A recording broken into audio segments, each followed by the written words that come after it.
بچه همونطور که یادتون میاد قدیما بهتون آرزو کردن، ساختار آرزو کردن در زبان انگلیسی رو آموزش داده بودم، اما الان میخوام بهتون آموزش بدم که چجوری میتونید برای یه نفر آرزو بکنید. مثلا برات آرزو موفقیت میکنم، ساختارش اینه I wish you هر چیزی.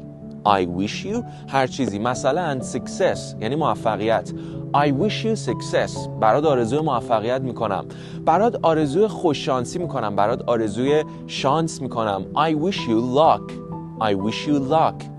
برات آرزوی بهترینا رو دارم. I wish you the best. I wish you the best. The best یعنی بهترین.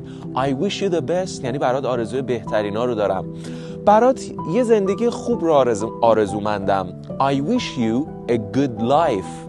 I wish you a good life. برات یک زندگی خوبی رو آرزومندم. کلاً این بخش I wish you به علاوه هر چیزی رو با هر جمله‌ای میتونین پرش کنین. مرسی که همراهم بودی. Stay tuned. Good luck.